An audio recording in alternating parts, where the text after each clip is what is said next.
Boa tarde a todas e a todos. É um gosto de estar aqui neste evento, na apresentação deste livro, Conversas de Abril, para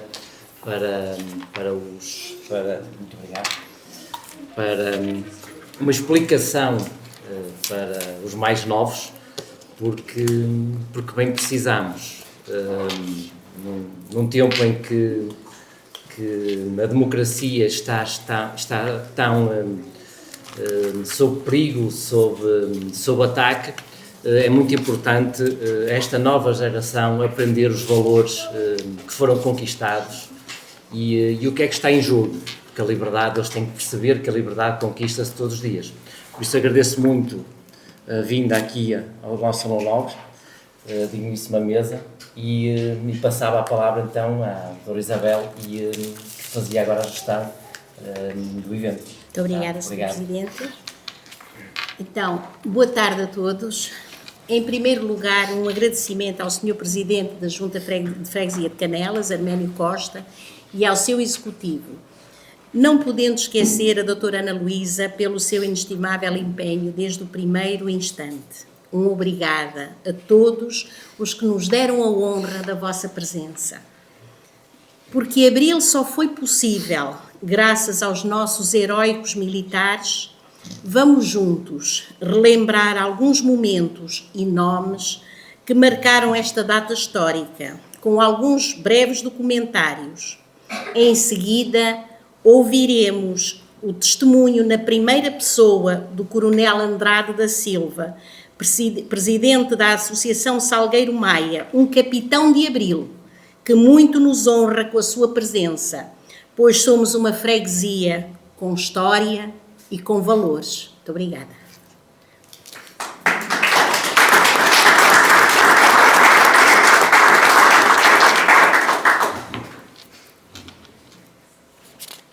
Estamos em Abril. Vou-vos falar de um livro cujo título é Salgueiro Maia, o Homem do Tanque da Liberdade. O texto é de José Jorge Letria e as ilustrações de António Jorge Gonçalves. Este livro conta a história deste capitão de Abril que no dia 25 de Abril partiu de Santarém para pôr fim à ditadura. Salgueiro Maia nasceu no dia 1 de julho de 1944 na Vila Alentejana de Castelo de Vide. Filho de um trabalhador ferroviário, cresceu a ouvir falar na vida difícil de quem trabalhava nos comboios que percorriam Portugal de norte a sul. Quis o destino que fosse um dia triste, porque desde muito cedo foi marcado pelo sofrimento. No dia em que completou 4 anos de idade, veio a Lisboa com os seus pais para visitar o Jardim Zoológico. O sonho de todos os meninos da sua idade. Mas o sonho transformou-se num pesadelo, quando de repente um autocarro atropelou seus pais. O pai salvou-se, mas a mãe partiu para nunca mais voltar. Seu pai volta a casar-se e o menino ganha uma nova mãe, a quem sempre chamará apenas madrinha. Quem se lembra dele nesse tempo descreve-o como um rapaz tímido, generoso e direto. Numa idade em que ninguém sabe ainda o que quer ser, ele já dá como certo que quer ser militar. Em julho de 1971, embarca para a Guiné com mais de 150 homens. É um oficial e vai fazer a guerra. Uma guerra que acabará por descobrir que é injusta e que, por ser injusta, não deve demorar muito mais tempo. Há um país inteiro que sofre por ver morrer seus filhos longe de casa. Há de chegar a noite em que será finalmente tempo de impor a paz. Essa noite chega a 25 de abril de 1974, com o dia ainda a dormir profundamente nos lençóis da madrugada.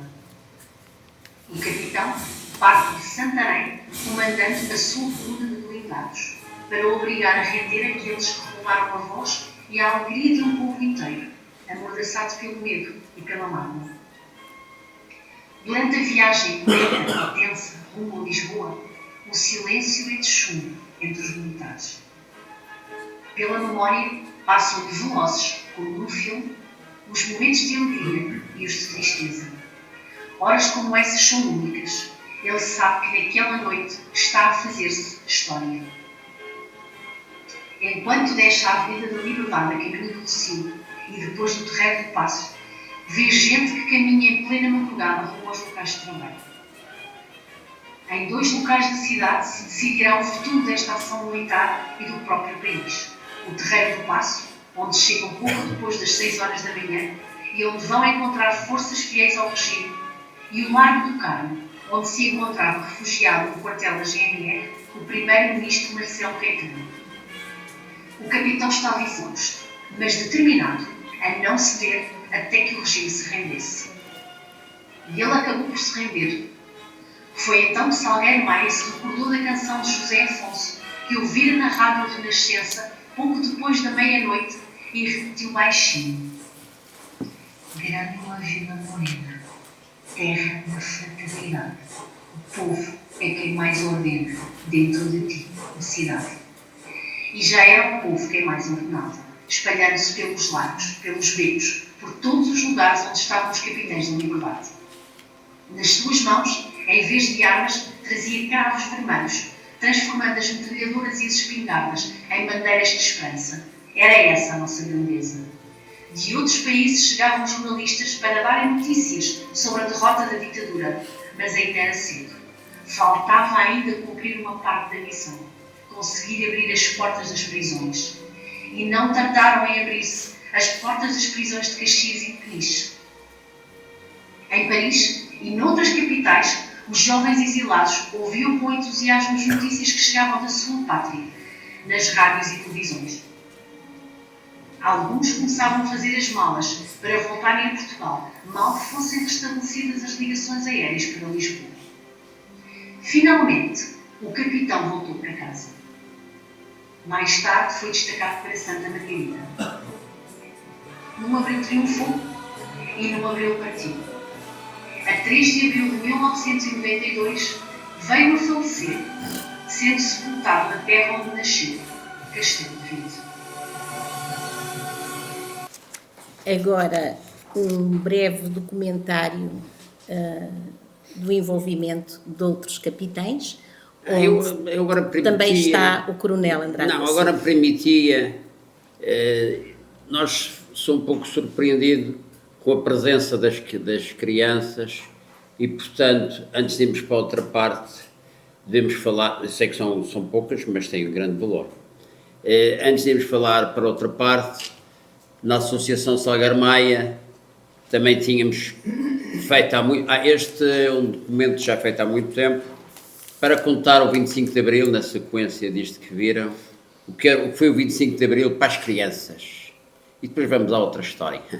Também tem a ver com as crianças, mas o 25 de Abril, isto foi feito há muitos anos, para crianças do 5º ano, por uma tenente que me pediu, e então a dizer, isto é para os avós contarem aos seus netos o que foi o 25 de Abril militar para elas. Era uma vez um país pequeno, com muito sol, com um céu muito azul, muitos rios, banhado pelo oceano, de que os meninos gostam muito e conhecem muito bem. Sabem como se chama esta terra? Como é que se chama esta terra tão bonita e tão bela onde estais? Portugal, não será? Portugal. Muito bem. Acertaram. Em Portugal, mais precisamente em Lisboa, que fica um pedacinho longe daqui, há muitos anos atrás, antes do 25 de Abril de 64, vivia numa casa muito grande e fria, um senhor muito só, que não tinha filhos nem netos, o mal dele.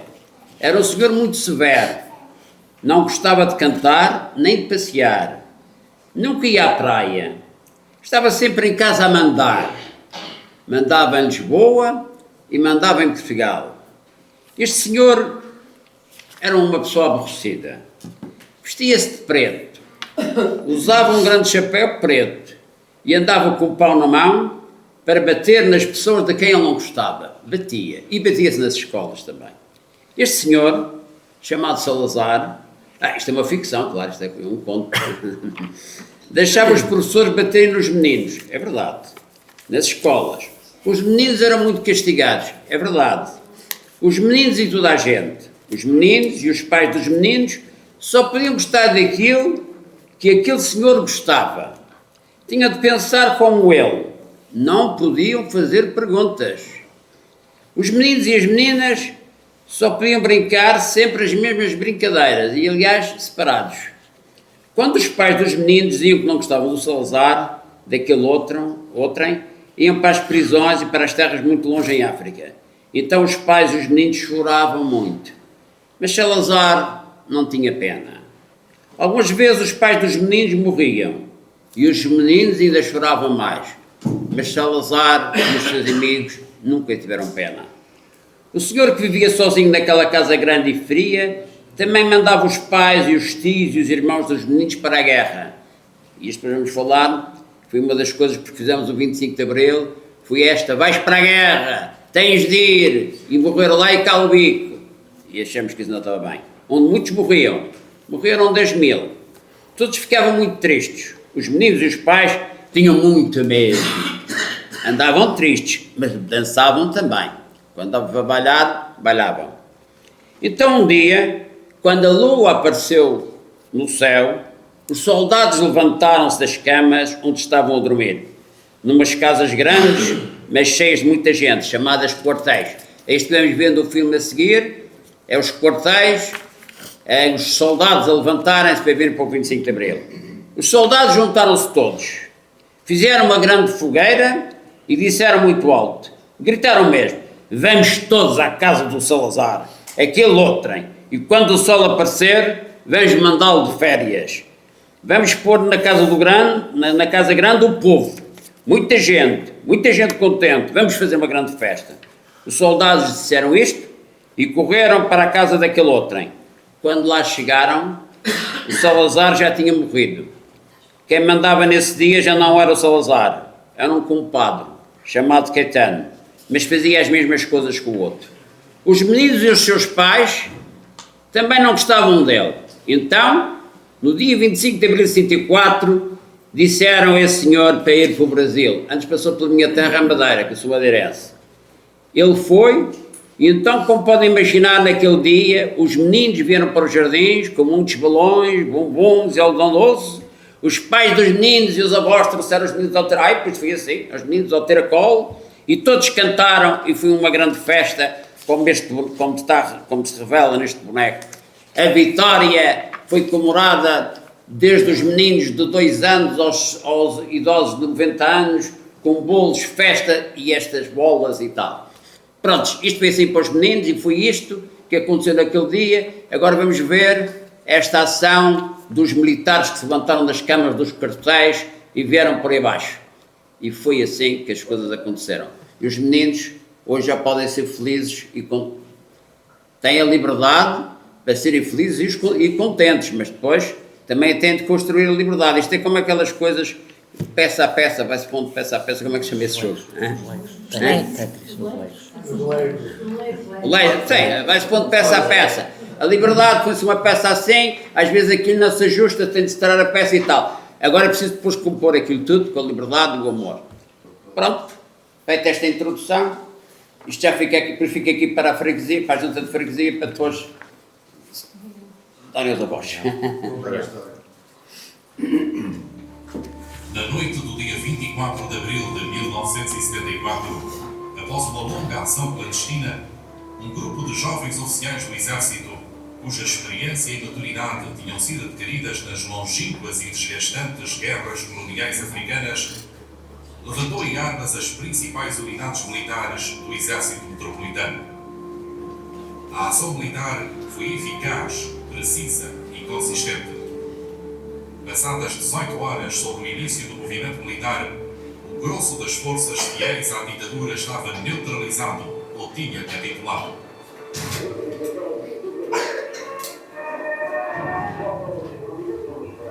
Foi assim que começou.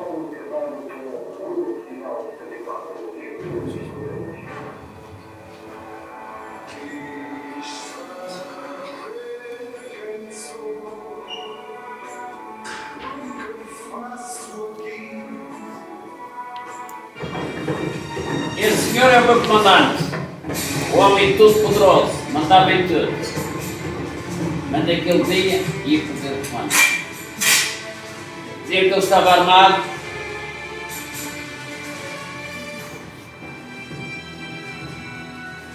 Esta cena é uma ficção, esta é ficção. Calma, meu comandante, eu não faço nada, outro risco. Aquele Andrade e Silva sou eu. Está-me a representar.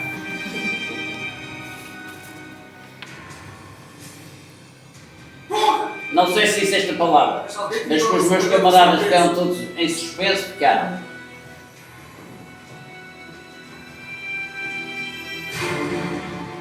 Este era um grande militar, mas não vinha a ordem do general, ele não queria Em saber força das daquilo. circunstâncias, meu tenente-coronel. Como sempre demonstraram uma enorme hostilidade em relação às nossas posições. Não nos resta outra alternativa senão mantê-los presos. Isto também é verdade. Falámos ao comandante, queriam ver, eles não queriam ver, pronto. Não acredito que vocês tenham êxito. Ele também disse isto. Vão acabar por se tramar. Eu tinha 52 anos, nós tínhamos 25 anos. 25. Agora, se não se importa, tenha-me. Ele depois foi para o quarto 21 e 22, que eram os quartos onde nós dormíamos. Mesmo que eu enrolasse os lençóis, não podia chegar cá abaixo.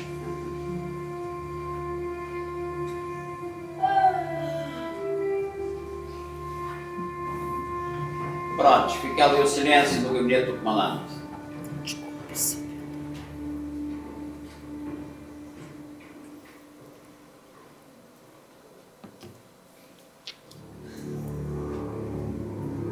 Às 0h21, um segundo sinal rádio, emitido pela Rádio Renascença, torna irreversível. Portanto, a senha foi às 22h55 e a grande azul morena é para dizer que estava a coisa em marcha. Não é a senha às 22h55.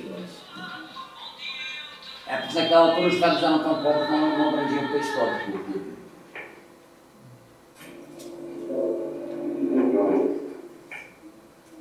Grândola da Vila Buena, terra da fraternidade. O povo é quem mais ordena dentro de ti, ó cidade.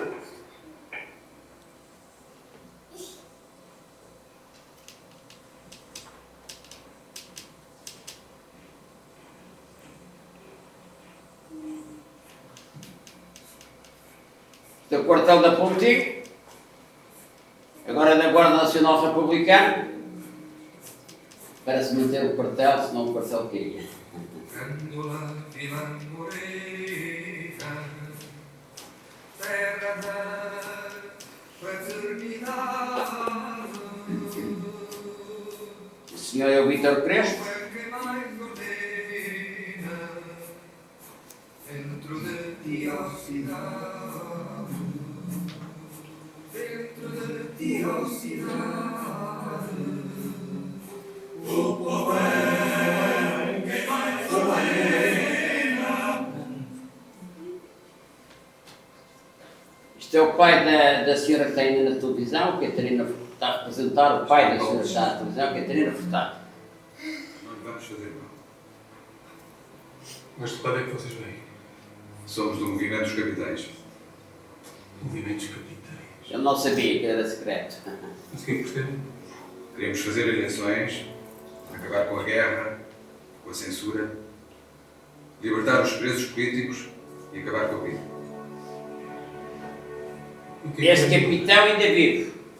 Escolhemos Está esta apresentado, rádio para ser Santiago. o posto emissor do nosso... Muitos de nós já partimos. Força de Ordem Pública de Lisboa. Isto vai aquecer. Isto é o hotel. Isto é a gloriosa Escola Prática de Artilharia, vinda de vendas novas para o Cristo Rei. Porque havia a hipótese de a NATO podia mandar um naviozito fazer fogo contra nós. E a fragata H. Coutinho também vem, também estava no senhor da NATO, mas deu ordem para fazer fogo. Tenente, tenho Oscar na rede. Oscar, aqui serve 3 segundos. Então, isto é.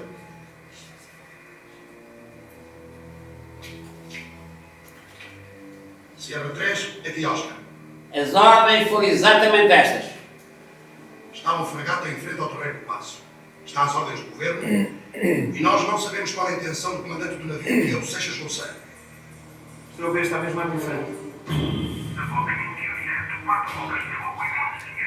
Se a fragata fizer fogo, vocês disparam e afundam a fragata. Sem dúvidas. A fragata é assim. A não ser que os marinheiros, nossos camaradas, dizem que não é assim. Manda apontar uma pontaria direta nas primeiras secções. E manda apontar para aquela fragata que está ali em frente ao terreno. Este tenente Ferreira de Sousa partiu há 2 meses. Primeira, segunda, terceira e quarta secção começaram a pontaria direta. Apontar à fragata que se encontra em frente ao terreno de passe. Carga 3, carga!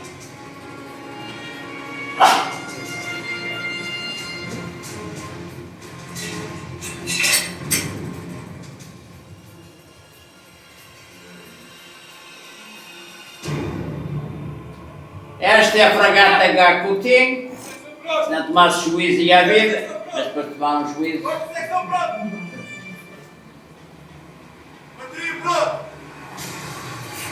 Esta cena é ficção. Eu sou vaidoso, mas não sou tanto.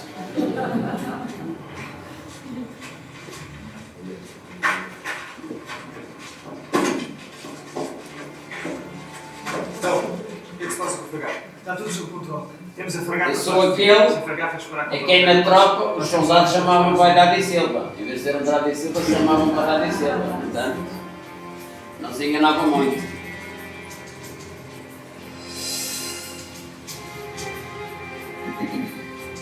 Está a representar o Salgueiro Maia e aqui, como foi dito no filme anterior, é onde vão acontecer 2 coisas cruciais. O ato heróico fazer frente aos carros de combate, o ato consciente, a fragata se fizesse algum tiro para ali, aquela malta estava tramada e eles faziam botar os peixinhos lá embaixo. Esta cena é terrível, está o Ferro mandando ao Ferro, recebe ordens para disparar e não disparam, de um brigadeiro. O Salgueiro Maia está debaixo da mira de tiro e é um ato consciente que ele tem uma conversa com o vai. Este senhor deu esta ordem destes termos e queria que ele disparasse, e outro também. Agora já estamos no carro. Onde começa a revolução, isto do ponto de vista militar é uma grande confusão, o povo e aquela gente toda, ali em cima das armas, e a todas as idades. Isto são cenas reais, estas são reais. Isto representa, no livro está errado, não é primeiro-ministro, na altura não era primeiro-ministro, era presidente do Conselho de Ministros. Primeiro-ministro era já depois do 25 de Abril, antes era presidente também, dos Conselhos de Ministros. O senhor representa o General de Pena? Os ministros para o quartel da Pontinha, na localidade de Chavito. E os oficiais do movimento decidiram que os senhores seguiram depois para a Madeira. Para a Madeira, claro. Melhor terra. Se ainda não foram à Madeira, vão, vale a pena. Este é o momento em que lhes posso apresentar presentes que estão aqui no Estúdio A da Rádio Televisão Portuguesa, os elementos da Junta de Salvação Nacional. A vossa atenção. Capitão de Fragata, António Alva Rosa Coutinho. Guilherme de Azevedo foi uma figura muito interessante. José Batista Pinheiro Azevedo. General Francisco Costa Gomes, Gomes. um homem muito inteligente, também sabia muito matemática. António de Spínola. Este representa aquela coisa do militar. Brigadeiro. E também. Jaime Silvério Marques. Coronel Carlos Galvão de Melo. Já usava o cabelo na moderna. O general Manuel Diogo Neto não está. Os acontecimentos relatados constituem uma parte relevante do que foi a história do movimento militar que, em 25 de abril de 1974, pôs fim a um longo período de opressão e tirania. Isto foi assim, são imagens em tempo real. A ação militar, firme e determinada, mas ao mesmo tempo paciente e esclarecida, não provocou efusão de sangue entre os portugueses. Primeiro foram os militares e as armas e depois veio o cravo como recompensa. Quer dizer, não é o cravo, comportaram-se muito bem. Não é o cravo, é os militares. Seu inevitável fim atirou indiscriminadamente sobre os cidadãos de Lisboa, provocando 4 mortos e meia centena de feridos. No dia 26 de abril de 1974, iniciou-se a libertação sem condições de todos os presos Toda a políticos. gente. Aquela senhora tinha quase 100 anos. e estava ali. Autorizou sem reservas o regresso de todos os exilados. A censura foi abolida. Os partidos políticos foram autorizados. A polícia política foi extinta. E as liberdades cívicas restauradas. Nesta ação militar tomaram parte 5.000 homens do exército, que pegaram em armas para apoiar os oficiais revoltosos, constituindo as suas colunas em marcha ou guarnecendo as unidades sublevadas e os seus perímetros defensivos. O 25 de Abril só foi possível porque 5.000 soldados disseram nós vamos convosco, e os oficiais e os sargentos. Se os soldados não viessem connosco, não havia 25 de Abril nenhum. Portanto, a vitória do 25 de Abril deve-se a 5.000 e depois ao povo. As Forças Armadas não queriam que o povo viesse para a rua, o movimento das Forças Armadas não queria que o povo viesse para a rua, mas o povo desobedeceu e veio e alterou isto tudo. Eu só queria dizer não sei, para explicar um pouco isto que viram. Estas coisas não vêm nada do acaso. Foi muito pensado e muito trabalhado. Porque há pessoas que pensam, estavam a ser a dormir, depois acordaram e vamos por aí baixo. Não.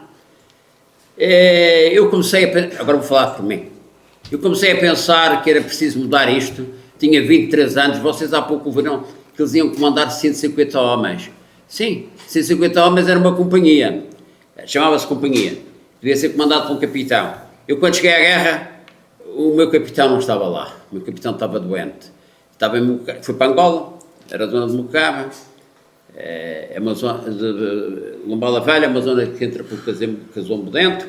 Eu tinha sido um bom aluno, acho que devemos ser bons alunos, é preciso saber, e saber que se sabe, e depois dizer, eu aprendi assim, vocês também têm de aplicar isto. Cheguei lá, vi que o que tinha aprendido na Academia Militar, aqueles senhores não praticavam nada daquilo. E no dia 23 de dezembro de 1971, disse ao Sr. General, o Sr. General é uma pessoa muito poderosa, é hoje e naquela altura, abaixo de Deus estavam os generais. Abaixo de Deus ou abaixo do diabo, não sei bem, é uma coisa assim. E então disse ao Sr. General, tudo o que aprendi na Academia Militar não posso fazer aqui, isto é um grande disparate. Não era marxismo, não era leninismo, era militar. Portanto, não tinha uma cantina para dar alimentação, não tinha viaturas para transportar os militares, e havia uma coisa que havia uma viatura em que só podia ir o condutor e o militar, se levasse, que era o chamado rebenta-minas, que era para pisar as minas. Todos os militares que levassem mais de 2, a responsabilidade era de quem mandava, era do Sr. General. E o Sr. General disse, fazemos a guerra com os meios que temos. E disse, já estou a ver onde é que vem cair. Que até sendo um jovem, o Sr. General podia dizer, bem, vou enganar um pouco este rapaz, pensar que está num grande exército. Em vez de mandar as armas para a Ucrânia, vou mandar já para aqui. Mas foi assim que ele me disse. E isto continuou de mal a pior. E em novembro escrevo um aerograma, que eram as cartas que também escrevíamos às madrinhas de guerra, que tiveram um grande papel, a dizer, a gente está contigo, algumas deram casamento, outras não, mas aquilo era uma coisa, era um bálsamo. As madrinhas de guerra eram um bálsamo. E então, nessas coisas de aerograma, escrevi ao meu camarada Custódio Pereira e disse, nós quando chegarmos aí, os rapazitos, tinha lá 23 anos, temos de dar a volta a isto, porque eu já não acreditava nem em capitães, nem em majores. Disse, estes senhores nunca me disseram nada.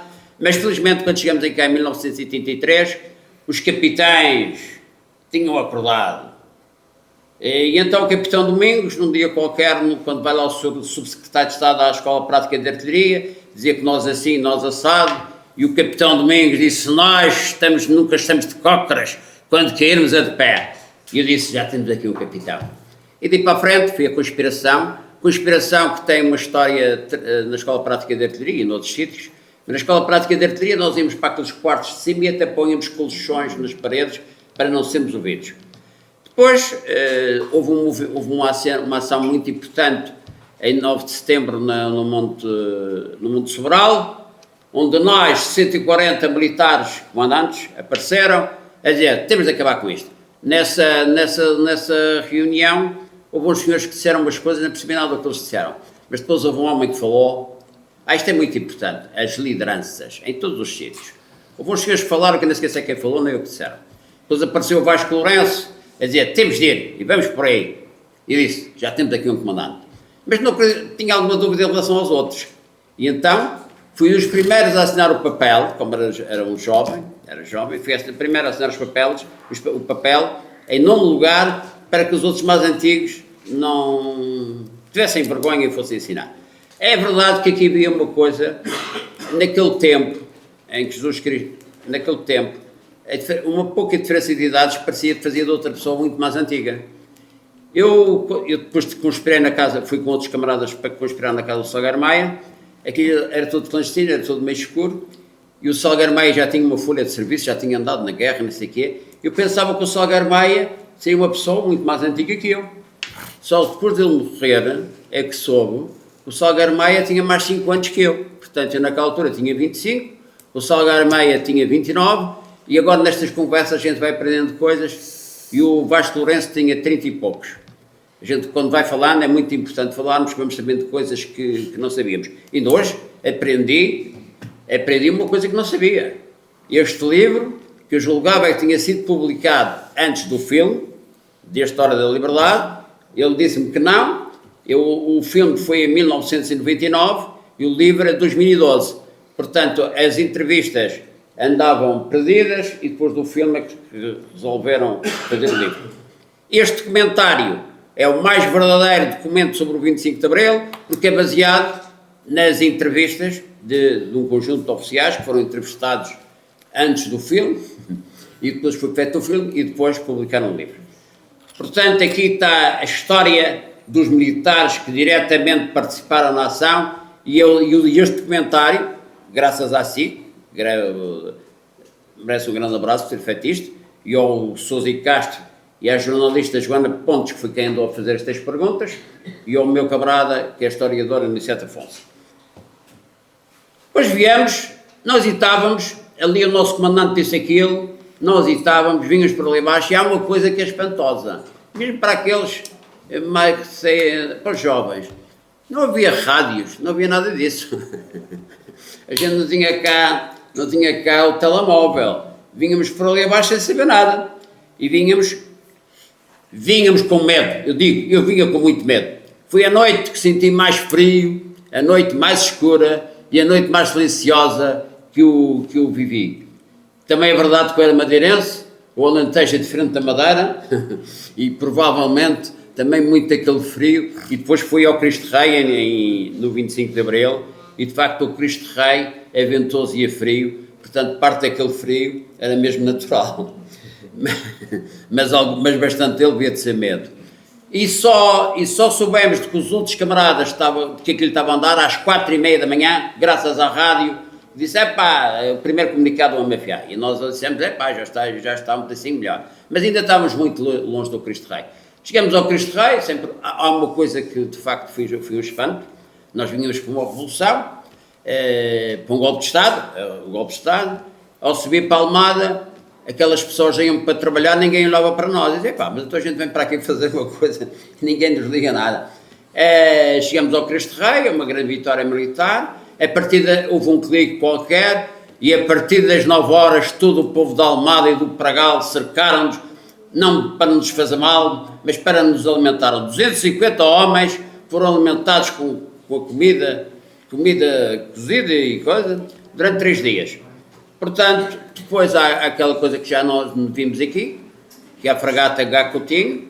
A fragata H. Coutinho era uma grande ameaça para as nossas forças e nós não hesitaríamos em fazer fogo. Depois há aquela cena que é crucial, do Salgueiro Maia fazer frente àquele carro de combate, que é uma atitude consciente, que às vezes dizem os militares têm uns atos de loucura e fazem umas coisas. Não. Salgueiro Maia tomou nós também na instituição militar, aprendíamos e mantemos, morrer pela pátria e dar pela pátria até a última gota de sangue. Os militares não perderam a pátria, é o conjunto do seu povo. Os militares que são militares nunca perderam essa noção. Estão sempre dispostos a sacrificar pela sua pátria e pelo seu povo até a última gota de sangue. Nós hoje fomos à guerra, aprendemos isso muito cedo, aprendemos isso a partir dos 21, 22, 23, e ele faz parte do nosso juramento, que mantém-se incólume. Daremos até a nossa última gota de sangue para defender o que hoje é a liberdade. O que hoje não é para passar ao passado, para defender o que é a liberdade. Portanto, nós temos percorrido um caminho que tem sido difícil, um caminho com muitos obstáculos. Estamos a viver uma situação nacional e, sobretudo, internacional de muita distração e de muita imprevisibilidade. E nós nunca estamos numa ponta onde não nos acontece nada. É bom estarmos esclarecidos, estarmos alerta e, sobretudo, termos as escolas e as autarquias e todos, uma sessão de esclarecimento. Nós hoje somos bombardeados por uma contra-informação terrível que desde muito cedo procura agora vou dizer também, sou psicólogo, também vou falar agora um pouquinho como psicólogo e para já acabar, porque senão já estão a dizer que eu estou a gastar tempo. Pronto. Então, portanto, há aqui uma coisa que é a destruição das mentes e a inculcação de computadores onde havia de haver uma mente com aqueles neurónios a trabalhar. Temos de fazer um grande esforço, todos, para que isto não seja... E não é de hoje. O sociólogo, um sociólogo aí há 40 anos, disse que isto ia acontecer hoje. Que ia haver 4 pessoas a pensar e os outros a obedecerem. Portanto, estas sessões são muito importantes. Um grande abraço à Câmara e a todos e aos que trabalham para virmos cá falar. Para nós é um dever vir cá falar, partilhar, é uma honra, estamos sempre disponíveis e ainda bem que as juntas de freguesia e o poder local e os verdadeiros capitães, nós somos todos capitães, agora a comissão dos 50 anos também já diz isso, somos todos capitães, mas quem fez essa designação foi a Associação Salgueiro Maia. Quando o fizemos, alguns dos nossos camaradas, para dizermos que éramos todos capitães, alguns dos meus companheiros da Associação Salgueiro Maia diziam, mas isso vai ser uma grande confusão, capitães é na tropa. E nós dissemos, não, capitães não são na tropa, também há capitães no futebol e noutros sítios. E de qualquer maneira, isto corresponde à designação do Salgueiro Maia, somos todos capitães. Somos todos capitães e, finalmente, 51 anos depois, a comissão dos 50 anos do 25 de Abril, a senhora professora Inácia, ou outros, já descobriram que somos todos capitães e traz nos seus cartazes, somos todos capitães. O que era uma exceção na Associação Salgueiro Maia, graças a termos divulgado isso, porque está divulgado de todo o lado, hoje em Portugal, a Comissão dos 50 anos do 25 de Abril, finalmente chegou à conclusão que éramos todos capitães e já tem nos cartazes, somos todos capitães. Somos todos capitães, havemos de vencer como capitães, Portugal e o mundo, e já agora, também no discurso dos capitães, está incluído as palavras, desde sempre, as palavras do Papa Francisco, sem nenhuma hipocrisia, amar, servir o próximo, solidariedade. E nós temos a honra de dizer que sempre praticamos isso nos atos todos os dias, sem hipocrisia, e por isso também podemos dizer que somos também os defensores do património do Papa Francisco, que também é um capitão.